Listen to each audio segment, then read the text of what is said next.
السلام عليكم ورحمة الله تعالى وبركاته. مرحبا بكم في قناة عالم نائمة أم التوأم. من بعد 5 شهور ديال الغياب، المهم كانت هناك ظروف داكشي علاش. المهم ان شاء الله غادي نبداو بسم الله. المهم غادي كيفاش نديرو الطريقة ديال السفوف، كلشي كيعرفها. هذه المهم الطريقة ديالي الخاصة. بالنسبة لهذا اللوز اللي راني كنطيب هنا فيه، بالنسبة للوز جبت الماء سخون ودرتو على اللوز به بقشورو، ومن بعد 5 دقائق قشرته كامل ودرتو نشفتو هكا باش فوطه، ومن بعد درتو في زيت باردة ودرتو على النار، وراني كنحرك فيه حتى يحمر مزيان. ما ديروش في الزيت سخونة لانه يقدر يتبل لكم غير على برا، يتحمر والداخل كيبقى خضر، ولكن فاش ديريه في زيت باردة هكذا كيطيب معاه، كيدخل الطياب لداخل وعلى برا، كيطيب مزيان ويتحمر، ومن بعد نقلعوه على جهه.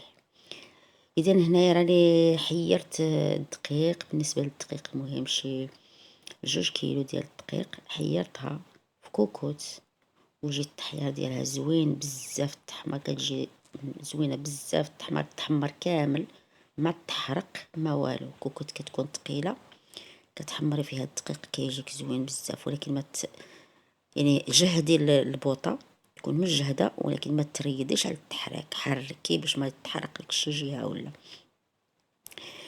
وخليه على جنب وغربليه وخليه على جنب. وهنايا كما تشوفوا اللوز، راني هنا عندي نص كيلو ديال اللوز، يعني حمرته ودرتو على هذا الورق النشاف باش نشف النشا شويه، ومن بعد غادي نطحنوه في الخلاط الكهربائي.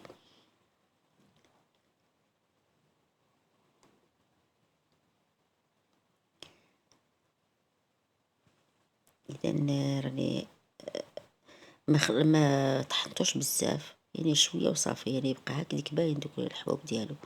عندي هنايا الكاوكاو بنفس الطريقه اللي خدمت بها اللوز غادي نخدم بها الكاوكاو حتى هي. غادي نخلي ديك الزيت تبرد، غير نفس الزيت اللي قليت فيها اللوز غادي نقلي فيها كذلك الكاوكاو.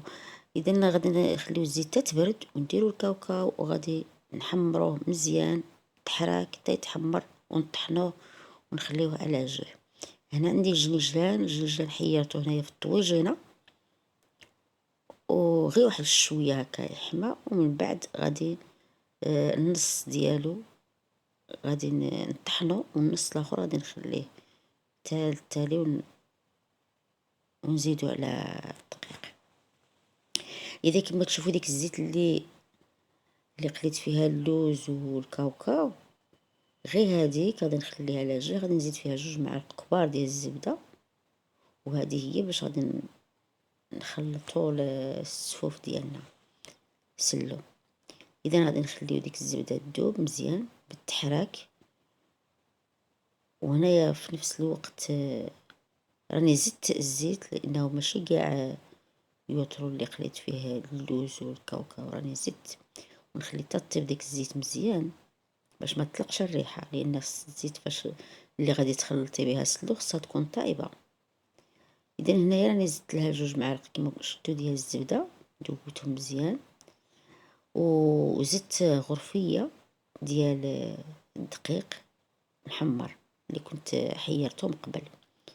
هذا هو باش غادي نخلطوا الصفوف ديالنا. اذا غادي نخلطوا مزيان مزيان، يعني تذوب الدقيق، يذوب لنا مع ديك الزيت والزبده، ومن بعد غادي نخليوه على جهه. هنا غادي نمشيو نوريكم المقادير. بالنسبه للدقيق هو محير هنايا، دايرته في هذه الكاسرونه هذه، وعندي كذلك هنا الزيت اللي راه فيه 2 معالق ديال الزبده وغرفيه ديال الدقيق محمر.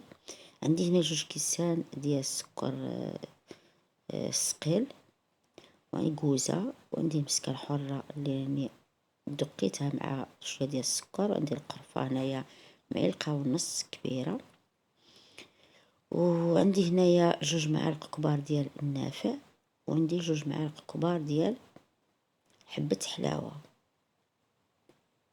اذا ندخل فيها القرفه، حبه حلاوه والنافع، وعندي هنايا كاس ديال العسل غادي نستعمل به غير نص كاس. وعندي هنايا جنيجلان اللي كنت طحنته من قبل، راني خلطت مع داك اللي ماشي مطحون، يعني المطحون النص واللي ماشي مطحون النص، والكاوكاو واللوز. اللوز انا ما طحنتوش بزاف، خليته شويه هكا عاد باين، فاش بين نخلطو الصفوف ديالنا يكون باين الحبات ديال اللوز، يعني هكذا ماشي الحبات كاملين خليتهم وافيين، ولكن هكا شويه باين. اذا غادي نجيب واحد الكسعه ديالنا اللي غادي نخلط فيها جميع النواشف، يعني بالجنيجلان ثم الكاوكاو ثم اللوز. غادي نديرهم في هاد الكسعه هادي كاملين، ونزيد عليهم النافع وحبة حلاوة، ونزيدو القرفة والمسكة الحرة، ومن بعد غادي نحكو فوقهم واحد الكوزة. يعني هادو هما النواشف ديالنا.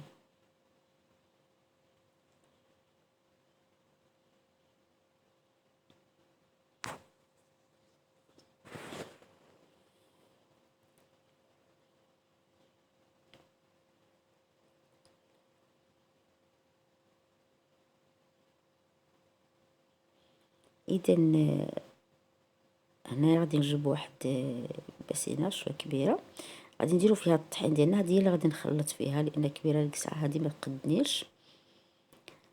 غادي نخلط فيها كلش النواشف مع الدقيق، نخلطوهم مزيان مزيان. هنايا كما كتشوفوا راه البنات ديالي هما راهم يعاونوني كيخلطوا معايا، بغاو حتى هما يتعلموا، بغاو يخدشوا حتى هما يبغيو يخدموا.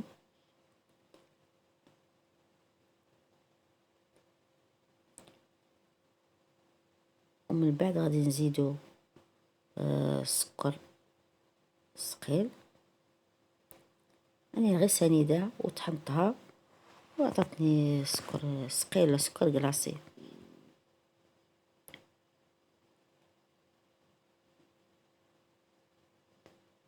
نخلطو مزيان السكر تيدخل مع الخليط اللي مقبل.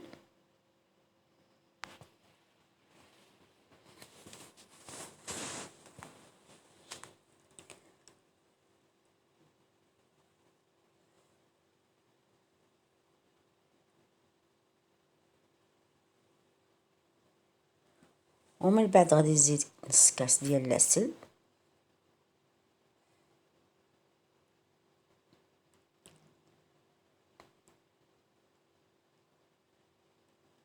ونخلطو مزيان. ومن بعد نزيد داك الزيت اللي كنت درت فيها الزبده مع الطحين، ونخلط بها السلو ديالنا.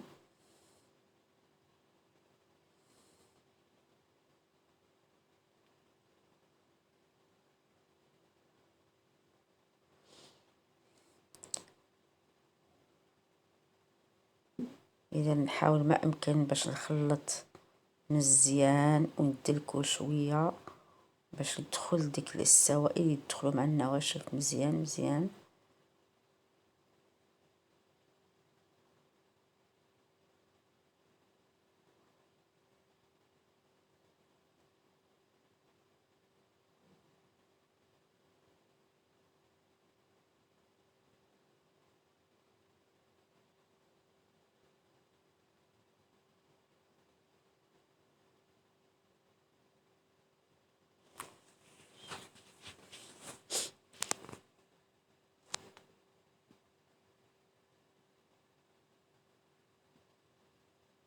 اذا من بعد ما غادي نخلطو غادي نعمرو في لي بواط كما تشوفوا، ونحصل على هذا السلو هكا. من بعد راه كيطلق الزيت، كتخليه في واحد الاناء، وهذا غادي تلقاه انه طلق شويه الزيوت. المهم غادي نديروه هكا في لي بواط وتحتفظي به يعني في مكان اخر تقدري تاكلي به. المهم تخليه به شويه رمضان. وها هو السلو ديالنا واجد بالصحه والراحه، ورمضان مبارك ان شاء الله، والمره الجايه ان شاء الله يا ربي. ونكون هنا هذا الفيديو ديالنا، وإلى اللقاء وإلى فيديو قادم إن شاء الله. السلام عليكم ورحمة الله تعالى وبركاته.